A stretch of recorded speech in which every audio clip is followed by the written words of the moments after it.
In 1983, a team of deeply pious scientists conducted a radical experiment in an undisclosed facility. The scientists had theorized that the human without access to any senses or ways to perceive stimuli would be able to perceive the presence of God. They believed that 5 senses clouded our awareness of eternity, and without them, a human could actually establish contact with God by thought. An elderly man who claimed to have nothing left or live for was the only test subject to volunteer. To purge him of all his senses, the scientists performed a complex operation in which every sensor nerve connected to the brain was surgically severed.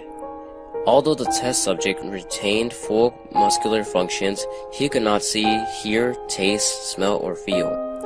With no possible way to communicate with or even sense the outside world, he was alone with his thoughts. Scientists monitored him as he spoke aloud about his state of mind in jumbled, sluttered sentences that he couldn't even hear. After 4 days, the man claimed to be hearing hushed, unintelligible voices in his head. Assuming it was an onset of psychosis, the scientists paid little attention to the man's concerns.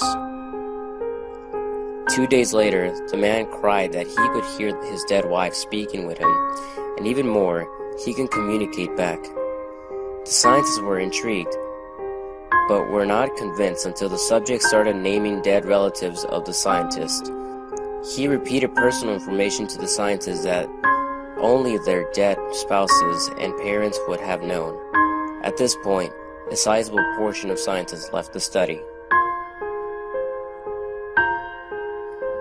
After a week of conversing with the deceased through his thoughts, the subject became distressed, saying the voices were overwhelming. In every waking moment, his consciousness was bombarded by hundreds of voices that refused to leave him alone. He frequently threw himself against the wall, trying to elicit a pain response. He begged the scientists for sedatives so he could escape the voices by sleeping. This tactic worked for 3 days, until he started having severe night terrors. The subjects repeatedly said that he could see and hear the deceased in his dreams. Only a day later, the subjects began to scream and claw in his non-functional eyes, hoping to sense something in the physical world. The hysterical subject now said the voices of the dead were defiant and hostile, speaking of hell and the end of the world. At one point, he yelled, "No heaven, no forgiveness," for 5 hours straight. He continually begged to be killed, but the scientists were convinced that he was close to establish contact with God.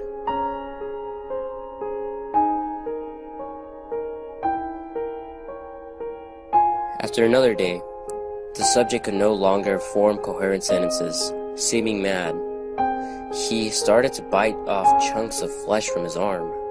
The scientists rushed into the test chamber and restrained him to the table so he could not kill himself. After a few hours of being tied down, the subject halted his struggling and screaming. He stared blankly at the ceiling as teardrops silently streamed across his face. For 2 weeks, the subject had to be manually rehydrated due to the constant crying. Eventually, he turned his head and, despite his blindness, made focused eye contact with the scientists for the first time in the study. He whispered, "I have spoken with God, and He's abandoned us."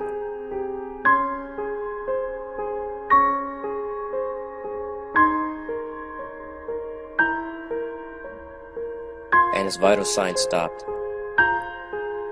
There was no apparent cause of death.